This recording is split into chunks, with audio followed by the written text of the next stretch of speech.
तो चलिए दोस्तों इस चैप्टर को आगे बढ़ाते हैं। इसमें हम जो है कुछ हमने जो है एडजस्टमेंट्स में से कर ली थी। अभी जो है हम एक इम्पॉर्टेंट एडजस्टमेंट इस वीडियो में हम सीखेंगे जिसका नाम है मैनेजर्स कमीशन। एग्ज़ाम के पॉइंट ऑफ व्यू से बहुत ही ज़्यादा इंपॉर्टेंट है ये। मैं आपको बताऊं कि 80% मैं आपको चांस देता हूं कि 80% चांस है कि ये जो है मैनेजर कमीशन आपका जो है एडजस्टमेंट में ये आपको एग्जामिनेशन में मिले।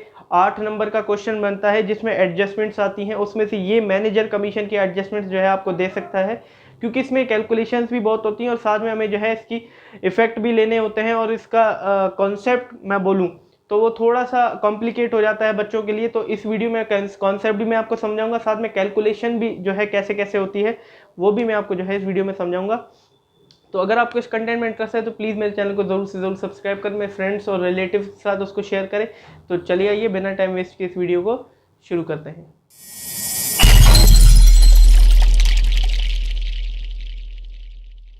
आइए दोस्तों, इलस्ट्रेशन 5 जो है हम करते हैं, उसमें एक नई एडजस्टमेंट है हमारी मैनेजर्स कमीशन की, उसको जो है हम इसमें सीखते हैं। इलस्ट्रेशन 5 हम करने वाले हैं, आपको स्क्रीन पे दिख रहा होगा, इसकी स्क्रीनशॉट पहले खींच लीजिए। इस इलस्ट्रेशन 5 में हमें जो है एक ट्रायल बैलेंस गिवन है, जो जैसे कि हम पिछले क्वेश्चंस में हमें गिवन होता है। कंपनी का नाम है कॉर्नल एंड सन्स, ठीक है, यानी कि फर्म का नाम है। उसका हमें ट्रेडिंग पीएनएल बनाना है और साथ में जो है हमें बैलेंस शीट बनानी है जिसकी एंडिंग डेट है December 31, 2013। तो ऊपर मैंने यहाँ पे फॉर्मेट बना लिया ट्रेडिंग का और बैलेंस शीट का। ऊपर जो भी होता है मैंने लिख दिया trading and PNL for the year ended December 31 और यहाँ पे मैंने फर्म का नाम बैलेंस शीट लिख दिया, ठीक है। ट्रायल बैलेंस आपको गिवन है। ट्रायल बैलेंस का रूल मैं आपको जो है यहाँ पे लिख नहीं रहा, आपको ऑलरेडी मैं समझूंगा कि आपको पता है ट्रायल बैलेंस का रूल की कैसे कैसे होता है, ठीक है। जो भी चीज़ें हमें क्रेडिट में गिवन होती हैं वो या तो लायबिलिटी होती है या रेवेन्यू होती है, और जो भी चीज़ें हमें डेबिट में गिवन होती हैं वो या तो एक्सपेंस होती हैं या तो एसेट होती हैं। ट्रायल बैलेंस कराते वक्त मैंने आपको ये समझाया था, ठीक है। और साथ में नीचे कुछ एडिशनल इन्फॉर्मेशन गिवन है, वही हमारी जो है एडजस्टमेंट्स है, जैसे कि पिछली वीडियो में मैंने आपको पहले से ही बता रखा है, ठीक है। सबसे पहले हम जो है बैलेंसेस पे टिक करते हैं जिस पे हमारी एडजस्टमेंट है, उसका अमाउंट हम इनर कॉलम में लिखेंगे, ठीक है।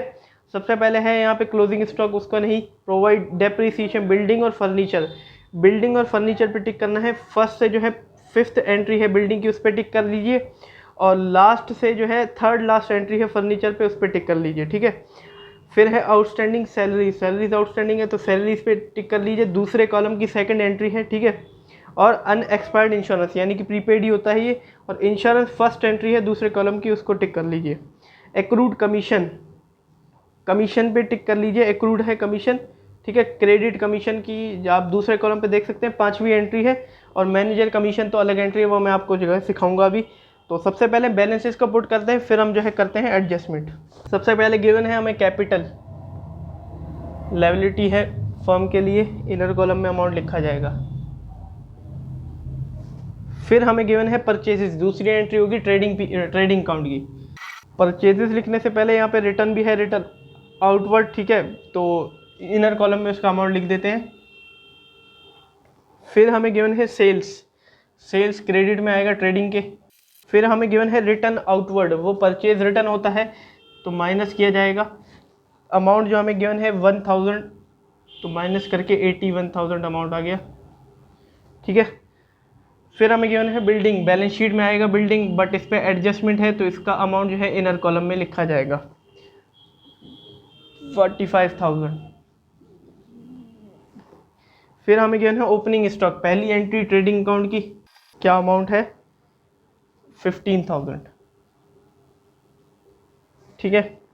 डेटर हमारा एसेट है, एक लाइन छोड़ के लिखेंगे क्योंकि एडजस्टमेंट है बिल्डिंग पे।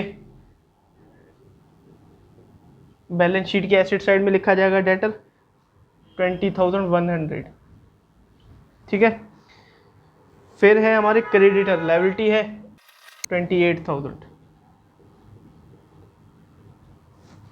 फिर हमें गिवन है फर्नीचर, फर्नीचर हमारा एसेट है बट इस पे जो है हमारी एडजस्टमेंट है, टिक लगा हुआ है, तो इसका अमाउंट जो है इनर कॉलम में लिखा जाएगा। वेजेस हमारी जो है एक्सपेंस है और वो डायरेक्ट एक्सपेंस है, इसीलिए जो है ट्रेडिंग के डेबिट साइड में लिखा जाएगा। फिर हमें गिवन है रेंट, रेंट हमारा जो है इनडायरेक्ट एक्सपेंस है, वो पीएनएल की डेबिट साइड में आएगा। यहाँ तक मैं बना लेता हूँ ट्रेडिंग अकाउंट, उसके नीचे प्रॉफिट एंड लॉस अकाउंट होगा, ठीक है। और हम थे रेंट पे, लास्ट एंट्री हमारी फर्स्ट कॉलम भी रेंट, तो लिख देंगे टू रेंट, P&L की डेबिट साइड में 5100। फिर आते हैं सेकंड कॉलम में, सबसे पहले इंश्योरेंस इनडायरेक्ट एक्सपेंस है, एडजस्टमेंट है तो इनर कॉलम में अमाउंट लिखा जाएगा 600, ठीक है। फिर हमें गिवन है सैलरीज, एक लाइन छोड़ के टू सैलरीज लिखेंगे, इस पर भी एडजस्टमेंट है, इनडायरेक्ट एक्सपेंस है इसलिए डेबिट में आ रहा है, P&L की 12,500। फिर आ जाएगा हमारा बेड डेट्स भी हमारा एक्सपेंस है, एक लाइन छोड़ के बेड डेट्स लिख दिया जाएगा, जो पैसा हमारा डूब जाता है उसे बेड डेट्स बोला जाएगा, इसको जो है बिजनेस का एज ए एक्सपेंस ट्रीट किया जाता है। फिर है हमारा कैरेज ऑन परचेज, ये हमारा डायरेक्ट एक्सपेंस है, जो परचेज पे कैरेज लगता है, यानी कि माल ले आने का, जो हमने परचेज किया हमारे फैक्ट्री तक पहुंचाने का, ठीक है, 200। फिर हमें जो है कमीशन गिवन है जिस पे CR लिखा हुआ है, यानी कि क्रेडिट का कमीशन या तो हमारी रेवेन्यू होगी क्रेडिट में या लायबिलिटी होगी। कमीशन हमारी जो है रेवेन्यू होती है, तो इनडायरेक्ट रेवेन्यू है हमारी, इनडायरेक्ट इनकम है, तो यहाँ पे लिखी जाएगी। एक का लाइन छोड़ दिया ग्रॉस प्रॉफिट के BD के लिए मैंने, और कमीशन लिख दिया मैंने, और इस कमीशन पे हमारी जो है टिक लगा हुआ यानी कि एडजस्टमेंट है, तो इसका अमाउंट इनर कॉलम में लिखूंगा। फिर आता है हमारा कैश इन हैंड, एक लाइन छोड़ के लिखूंगा एसेट के कैश इन हैंड, और उसकी अगली एंट्री है कैश एट बैंक, तो cash at bank. Cash in hand का जो है अमाउंट 500 है, 5000, और बैंक का जो है 25,000। तो अगले पे आते हैं सेल्स टैक्स पेड, और उससे अगला है सेल्स टैक्स कलेक्टेड। वैसे यहाँ पे जो है हमें दो चीज़ें गिवन है, ठीक है, इसका कॉन्सेप्ट मैं आपको बता रहा हूँ। अगर सिर्फ सेल्स टैक्स पेड लिखा होता तो एज ए एक्सपेंस हम जो है P&L की डेबिट साइड में करते, कलेक्टेड लिखा होता तो रेवेन्यू में हम जो है कर देते, ठीक है।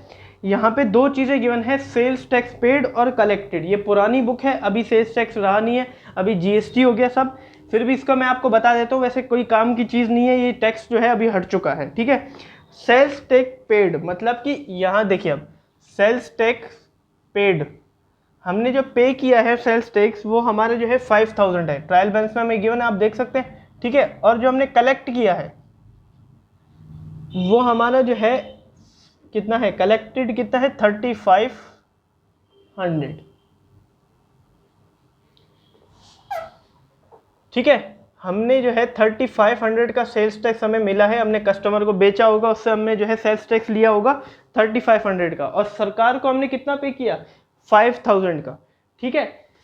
लिया हमने 3500 रुपये, सरकार को कितना देना चाहिए था हमें 3500 रुपये, बट हमने जो है 5000 दे दिया, तो इसका मतलब हमने जो है एडवांस में पेमेंट कर दी, एडवांस पेमेंट कर दी हमने गवर्नमेंट को सेल्स टैक्स की, कितनी एडवांस पेमेंट कर दी। अगर कोई एक्सपेंस हम जो है एडवांस पेमेंट उसकी कर देते हैं तो उसे हम क्या बोलते हैं, एडवांस। जो भी हम जो है expense sales tax as a expense treat किया जाएगा, तो वो हमने जो है एक्सपेंस एडवांस में पे कर दिया, तो बिजनेस का ऐसे ट्रीट किया जाता है। वो कोई भी एक्सपेंस हम जो है एडवांस में पे कर लेते हैं, जैसे कि एडवांस सैलरी हमने पे कर दी, ठीक है, तो वो एसेट ही तो माना जाएगा।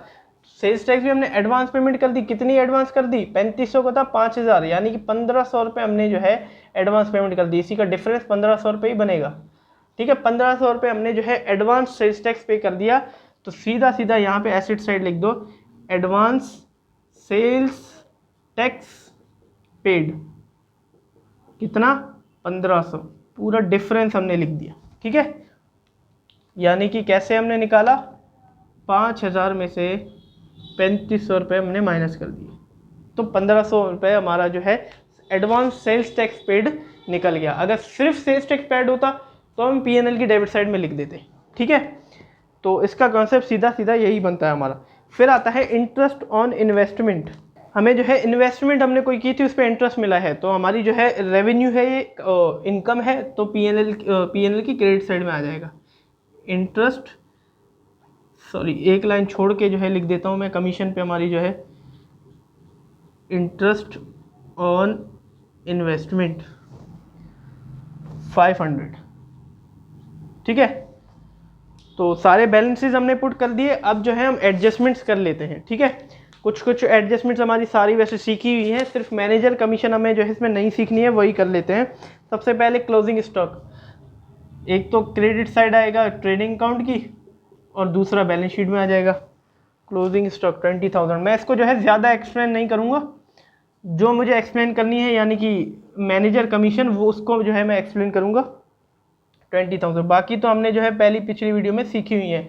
अगर नहीं सीखी तो जाइए पिछली वीडियोस देखिए, प्लेलिस्ट बनी हुई है, उसमें आप खोज के देख सकते हैं। ठीक है। डेप्रीसिएशन हमें प्रोवाइड करना है 5% बिल्डिंग पे, 10% फर्नीचर पे। सबसे पहले बिल्डिंग का देख लेते हैं। बिल्डिंग का अमाउंट 45,000 है, उसका 5% कितना हुआ 4500 का आधा 2,250 रुपये हमारे जो है बनते हैं। तो बिल्डिंग में से जो है डेप्रीसिएशन माइनस कर देते हैं, कितना बनता है 2,250 रुपीज़। ठीक है, तो 42,750 रुपीज़। और फर्नीचर पे 10%, 7,000 का 10% 700, तो माइनस कर देंगे डेप 700 और 6,300 इसका नेट अमाउंट है। ठीक है, और P&L में लिख लेते हैं टू डेप ऑन बिल्डिंग, और दूसरा किस पे लगा है फर्नीचर पे। बिल्डिंग पे हमारा लगा है कितना 2,250 रुपीज़, और इस पे 700, 2,950 इसका जो है नेट अमाउंट निकल के आ जाएगा। ठीक है, फिर अगली एडजस्टमेंट हमारी आउटस्टैंडिंग सैलरीज आउटस्टैंडिंग है। ठीक है, आउटस्टैंडिंग ऐड हो जाएंगी उसमें। इसका मैंने पहले से ही जो है एक्सप्लेन कर रखा है। ठीक है, सैलरीज में आउटस्टैंडिंग ऐड कर देंगे, इतना है 1,000 रुपीज़।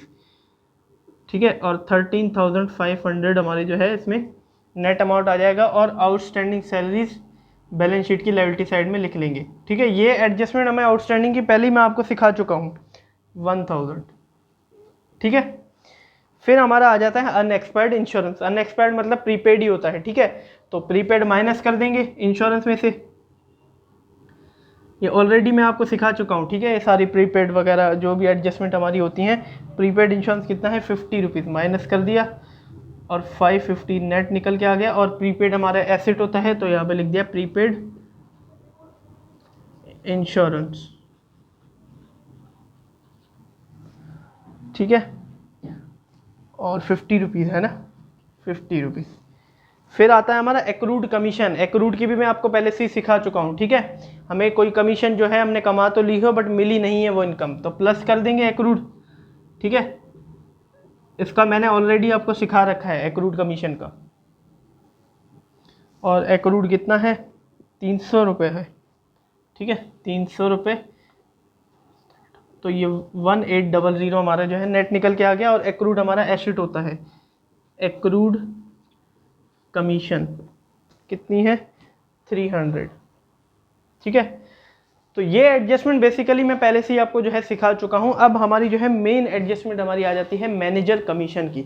सबसे पहले समझते हैं कि ये मैनेजर कमीशन होती क्या है। देखिए क्या होता है दोस्तों, कभी कभी क्या होता है, जो हमारा मैनेजर होता है यानी कि डेजिग्नेशन उसकी बड़ी होती है। मैनेजर होता तो हमारा एम्प्लॉई है वो भी, बट मैनेजर क्या करता है कभी कभी हमारे जो है प्रॉफिट पे कमीशन ले लेता है। कभी एक जो है वो तय कर लेता है क्या, कि एक परसेंटेज तय कर लेता है कि इतनी प्रॉफिट में से इतनी परसेंटेज मैं आपसे जो है कमीशन लूंगा, क्योंकि वो काम भी तो उतना बड़ा करता है। मैनेजर है, पूरे स्टोर को या हमारा फर्म होता है उसको मैनेज करता है, काम भी उसका बहुत बड़ा रहता है, तो उस पर जो है वो परसेंट कमीशन ले लेता है हमारे प्रॉफिट पे। ठीक है, तो क्या होता है कि ये एडजस्टमेंट में इसीलिए हमें गिवन होता है कि हम जो है ये कमीशन देना उसे भूल गए। हमें ट्रायल बैलेंस में नहीं गिवन होता, कमीशन देना हमें उस जो है भूल गए। अब हम जो है इसकी एडजस्टमेंट करनी है, यानी कि इसके दो इफेक्ट लेने हैं प्रॉफिट एंड लॉस अकाउंट में। सबसे पहले हम जो है इसकी बात कर लेते हैं कैलकुलेशन की, कि कैलकुलेशन इसकी की कैसे जाती है मैनेजर कमीशन में। बड़ा ध्यान से सुनिएगा। ठीक है, मैं ऊपर का सारा कुछ मिटा देता हूँ, ये फाइनेंशियल स्टेटमेंट जो भी है मेरे को यहाँ पे वर्किंग करनी है। ठीक है, बड़ी ध्यान से सुनिएगा कि इसकी जो है कैलकुलेशन की कैसे जाती है। तो क्या होता है दोस्तों, हमारे जो है इस एडजस्टमेंट में दो टाइप से कैलकुलेशन हमें करनी होती है, यानी कि इस एडजस्टमेंट में जो क्वेश्चन बनते हैं वो दो टाइप से बनते हैं, उस दो टाइप से हमें जो है कैलकुलेशन करनी पड़ती है। अब मैनेजर की कैलकुलेशन के लिए हमें रेट तो गिवन होता है ऑलरेडी क्वेश्चन में, बट कैलकुलेशन थोड़ी चेंज हो जाती है, क्योंकि वो आफ्टर चार्जिंग कमीशन और before charging commission, net profit before charging such commission और आफ्टर चार्जिंग सच कमीशन बताता है। तो इसका मतलब क्या है, इस किस तरीके से जो है इसको किया जाता है। सबसे पहले हम बात करते हैं नेट प्रॉफिट रेट गिवन होगा, नेट प्रॉफिट बिफोर चार्जिंग सच या बिफोर चार्जिंग सच छोड़ दो, कमीशन लिख देते हैं। ठीक है, सबसे पहले हम इसकी बात कर लेते हैं। थोड़ा कॉम्प्लिकेटेड लगेगा स्टार्टिंग में, बट आप समझ जाओगे, ध्यान से अब सुनना। ठीक है, सबसे पहले अगर आपको क्वेश्चन में गिवन होता है कि प्रोवाइड द मैनेजर कमीशन, एक रेट गिवन होगा, net profit before charging commission अगर गिवन हो, तो आपने करना क्या है, सबसे पहले एक रफ नेट प्रॉफिट निकाल देना है। रफ नेट प्रॉफिट निकाल देना है। ठीक है, और उस रफ नेट प्रॉफिट को इनटू कर देना है किससे, रेट से, जो भी आपको गिवन होगा क्वेश्चन में, और डिवाइड कर देना है 100 से। ठीक है, अगर आपको क्वेश्चन में क्या गिवन हो, net profit before charging commission, एक रेट गिवन होगा मैनेजर कमीशन निकालने का, फिर आप क्या करेंगे, रफ नेट प्रॉफिट निकालेंगे, उसको इनटू करेंगे रेट से और डिवाइड कर देंगे 100 से। ठीक है, ये हो गया हमारा जो है बिफोर चार्जिंग वाला। अब हम सेकंड पे आते हैं, नेट प्रॉफिट आफ्टर चार्जिंग। ठीक है, आफ्टर चार्जिंग कमीशन अगर हमें गिवन हो, अगर हमें क्वेश्चन में एक रेट गिवन हो कि प्रोवाइड द मैनेजर कमीशन इतना rate, net profit after charging such commission, फिर हमें क्या करना है, वही same as it is rough net profit निकालना है। अब वो रफ नेट प्रॉफिट मैं आपको अभी सिखाऊंगा, उसकी भी टेंशन मत लीजिए, वो भी मैं सिखाऊंगा कि कैसे निकालेंगे। रफ नेट प्रॉफिट निकालेंगे, उसको इनटू क्या कर देंगे, रेट डिवाइड बाय 100 करेंगे और प्लस रेट कर देंगे। रेट कौन सा, वही वाला रेट जो हमने यहाँ पे लगाया अभी, जो भी हमें जो है रेट गिवन हो क्वेश्चन में, 100 प्लस रेट कर देंगे। दोनों तरीके से मैं आपको सिखाऊंगा। ठीक है, तो इस तरीके से, दो तरीके से जो है कैलकुलेशन की जाती है। ठीक है, ठीक है, इन दो तरीके से जो है इसकी कैलकुलेशन की जाती है। अब मैनेजर कमीशन की सबसे पहले हम कैलकुलेशन करते हैं, फिर मैं आपको जो है इफेक्ट समझा देता हूँ कि दो इफेक्ट कहाँ कहाँ इसके आने हैं। ठीक है, तो आइए इस क्वेश्चन की अगर हम बात करें तो इसमें लिखा हुआ है कि provide for manager commission at 5%, यानी कि एक रेट हमें गिवन है कितना, 5%, और लिखा क्या है, on net profit after charging such commission. After वाला फॉर्मूला है, तो हमें कौन सा लगाना है, ये दूसरा वाला, net profit after charging such commission वाला, यानी कि इसमें रफ नेट प्रॉफिट निकालना है, इनटू रेट करना है, अपॉन में 100 करना है और प्लस रेट। अगर बिफोर होता तो वही rough net profit rate upon में 100 कर देते। ठीक है, तो चलिए आइए सबसे पहले हम जो है रफ नेट प्रॉफिट निकालते हैं। रफ नेट प्रॉफिट मैं आपको अभी बता रहा हूँ कि कैसे निकालेंगे। जैसे आप नेट प्रॉफिट निकाल रहे हो, मान लो अभी ये सारी हमारी जो है एडजस्टमेंट हो गई, हम सीधा नेट प्रॉफिट निकाल लेते हैं। ठीक है, वैसे ही आपको नेट प्रॉफिट निकालना है। अभी हम रफ में निकाल रहे हैं, रफ में इसलिए बोल रहा हूँ क्योंकि एक एडजस्टमेंट हमारी रह रही है मैनेजर कमीशन की, वो हमने अभी तक की नहीं है, तो इसलिए मैं इसको रफ बोल रहा हूँ, क्योंकि ये फॉर्मल नहीं है, पूरा क्वेश्चन कंप्लीट नहीं हुआ। सेम एज इट इज़ वैसे ही हम जो है नेट प्रॉफिट सबसे पहले निकाल लेते हैं। ठीक है, तो नेट प्रॉफिट निकालने के लिए सबसे पहले मैं यहाँ पे जो है इसको प्लस कर लेता हूँ, ग्रॉस प्रॉफिट निकालूंगा, तो 1,10,1,30,000। ठीक है, 1,30,000 दोनों साइड लिख दिया। 1,30,000 में से मैं माइनस कर देता हूँ 200 माइनस 1,800 माइनस 81,000 माइनस 15,000। ठीक है, 32,000 निकल गया। तो 2 ग्रॉस प्रॉफिट CD। ठीक है, 32,000 हमारा निकल गया, और इसको ट्रांसफ़र कर देंगे यहाँ पे। सॉरी, मैंने यहाँ पे जो है 2 लिखा है, बट 2 नहीं आता, क्रेडिट साइड में बाय आता है। ठीक है, दोनों साइड में बाय लिख देता हूँ, बाय ग्रॉस प्रॉफिट BD 32,000। ठीक है,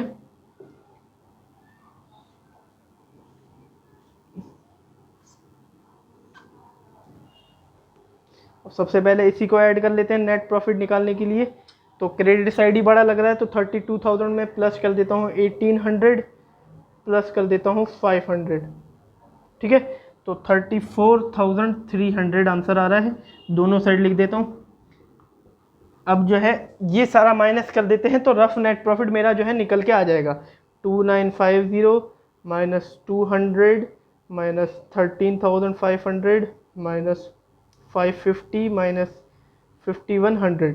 ठीक है, तो जो मेरा आंसर निकल के आ रहा है वो निकल के आ रहा है क्या, 1,200, और 12,000 जो है मेरा ये प्रॉफिट निकल के आ रहा है, नेट प्रॉफिट।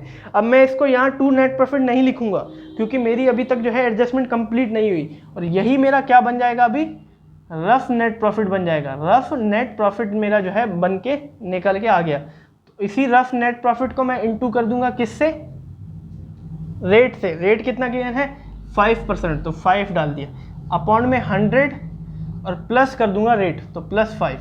ठीक है, अब 100 + 5 कितना होगा 105, तो इसको सीधा मैं लिख देता हूँ 105। तो अगर आप 12,000 को इनटू करोगे 5 से और डिवाइड करोगे 105 से, तो आपका आंसर जो है निकल के आ जाएगा 571.42।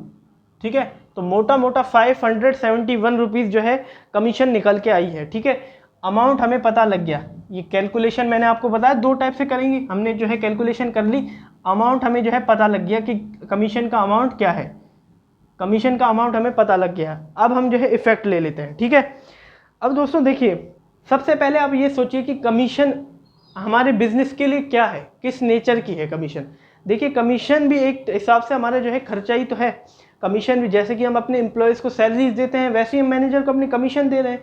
भाई डेजिग्नेशन बड़ी है तो हमारा वो एम्प्लॉय, ठीक है, उसको हम कमीशन दे रहे हैं, तो बिजनेस के लिए तो एक्सपेंस है। ठीक है, एक अकाउंट हमें पता लग गया मैनेजर कमीशन, जो कि किस नेचर का है, एक्सपेंस नेचर का है। ठीक है, दूसरा, अभी तक हमें उसने जो है हमने जो है उसको कमीशन पे नहीं की। भाई अगर पे कर रखी होती तो ट्रायल बैलेंस में हमें ऑलरेडी गिवन होती। ठीक है, अभी तक हमें उसने जो है पे नहीं करी है, वो पेबल है, अभी तक आउटस्टैंडिंग है। ठीक है, तो एक हिसाब से वो हमारी लायबिलिटी भी हुई। 2 इफेक्ट हमें पता लग गए। ठीक है, 2 अकाउंट, एक तो आउटस्टैंडिंग मैनेजर कमीशन, एक मैनेजर कमीशन। ठीक है, मैनेजर कमीशन को मैं डेबिट कर देता हूं क्योंकि एक्सपेंस इससे बढ़ रहा है हमारा, तो मैनेजर कमीशन अकाउंट डेबिट, और 2 कर दूंगा मैनेजर कमीशन आउटस्टैंडिंग को। ठीक है, इसको जो है मैंने क्रेडिट कर दिया क्योंकि ये हमारे लायबिलिटी नेचर का है, ये हमारे जो है एक्सपेंस नेचर का है। ठीक है, सही किया मैंने। एक तो एक्सपेंस है हमारे बिजनेस का, ये पता लग गया, और दूसरा इफेक्ट क्या हमें पता लग गया कि वो हमारी लायबिलिटी है, क्योंकि हमने जो है अभी तक उसको पे नहीं किया। पे किया होता तो ट्रायल बैलेंस में ऑलरेडी हमें गिवन होता as a expense manager commission, हमने सीधा डाल दिया होता। पे नहीं किया तो अभी तक हमारा जो है आउटस्टैंडिंग है, लायबिलिटी है।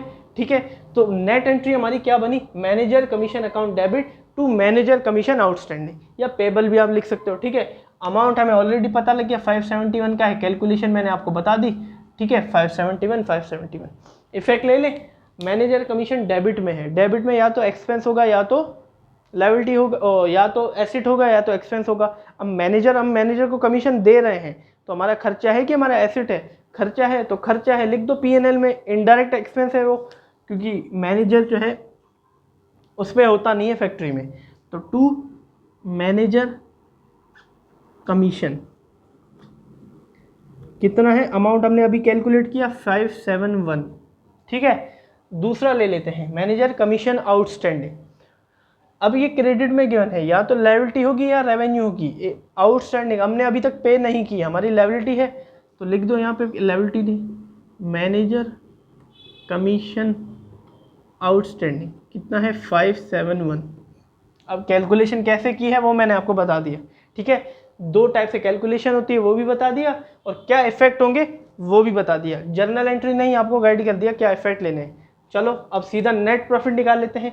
यहाँ तक तो हमने नेट प्रॉफिट निकाल लिया, बस 571 रह रहा है। अब भी हमने जो है रफ नेट प्रॉफिट निकाला है, तो रफ नेट प्रॉफिट में एक ही अमाउंट माइनस करना है बस हमें। यहाँ तक तो हमने वैसे ही रफ नेट प्रॉफिट निकाल लिया, तो सीधा 12,000 में से माइनस कर देते हैं 571, तो 11,429 हमारा जो है नेट प्रॉफिट निकल जाएगा। तो लिख दो 2 नेट प्रॉफिट 11,429 हमारा आ गया, और प्लस कर दो कैपिटल में, प्लस नेट प्रॉफिट 11,429। ठीक है, तो ये आ गया 91,429। चलो अब बैलेंस शीट को मैच करके देख लेते हैं कि वो सही आ रही है कि नहीं। 91,429 प्लस, पहले लायबिलिटी को मैं कर रहा हूँ 28,000 प्लस 1,000 प्लस 571, तो लायबिलिटी का साइड जो आ रहा है वो आ रहा है 1,21,000। ठीक है, और अब कर लेते हैं एसेट साइड को 42,750 plus 20,100 plus 6,300 plus 5,000 plus 25,000 plus 1,500 plus 20,000 plus 50 rupees plus 300। तो इसका भी जो है 1,21,000 ही आ रहा है। तो इसका मतलब हमने जो है एडजस्टमेंट बिल्कुल सही पुट की है, ठीक है। और बात करें आपकी बुक की, तो वो पता नहीं कैसे कर रखा है, मुझे भी नहीं समझ आ रहा कि कैसे मेन आपका जो है इस हिसाब से होगा। शायद आपकी बुक में जो है आंसर गलत है, ठीक है, आंसर गलत दे रखा है। आप इस तरीके से जो है आंसर निकालेंगे। कैलकुलेशन मैंने आपको बता दी, क्या जो है इफेक्ट होंगे मैनेजर कमीशन के, वो भी मैंने आपको जो है बता दी है, ठीक है। बहुत ही कॉम्प्लिकेटेड है बट इजी भी है। अगर समझने वाला बंदा हो तो वो इसके लिए इजी भी है। एक बार में समझ नहीं आ रही तो 2 बार वीडियो देखो, उम्मीद है आपको जो है समझ में आ जाएगी। तो एग्ज़ाम में मैं 80% चांस है आपका जो है एग्ज़ाम में ये आपके मैनेजर कमीशन की जो है एडजस्टमेंट बन सकती है। तो सबसे पहले आप इसे नोट कर लीजिए। तो दोस्तों इन एडजस्टमेंट में से हमारे जो है फर्स्ट, सेकंड, थर्ड और फोर्थ, एट्थ और 10th हमारी जो है एडजस्टमेंट कंप्लीट हो गई थी। और साथ में अभी जो है हमारी 12th एडजस्टमेंट यानी कि मैनेजर कमीशन वो भी कंप्लीट हो चुकी है, ठीक है। तो ऑलमोस्ट जो हमारी मेन जो इम्पोर्टेंट एडजस्टमेंट्स थी वो हमारी जो है कंप्लीट हो चुकी हैं। बाकी ये जो interest on capital, interest on drawing, ये इतनी ज़्यादा खास नहीं है एडजस्टमेंट और बहुत ही आसान है। और एग्ज़ाम में मुझे नहीं लगता ये आए।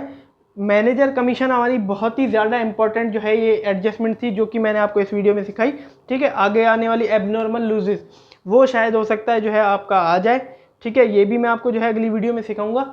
तो ऐसे करके हमने जो है सारी एडजस्टमेंट सीख लेनी है, ठीक है, ताकि आपकी जो एग्जाम में आने वाली मेन जो भी एडजस्टमेंट है वो मैं आपको जो है कवर कराऊंगा। आप बिल्कुल चिंता मत कीजिए। तो धन्यवाद दोस्तों मेरी वीडियो के एंड तक देखने के लिए। अगर आपको वीडियो अच्छी लगी हो तो प्लीज़ मेरी वीडियो को लाइक करें, अपने फ्रेंड्स के साथ शेयर करें और मेरे चैनल को ज़रूर से ज़रूर सब्सक्राइब करें। आप कंटेंट देख सकते हैं कि मैं किस टाइप का जो है आपके लिए कंटेंट बना रहा हूँ। तो प्लीज़ मेरी इस मेहनत के लिए ज़रूर से ज़रूर अपने जो है मेरे चैनल सब्सक्राइब करें।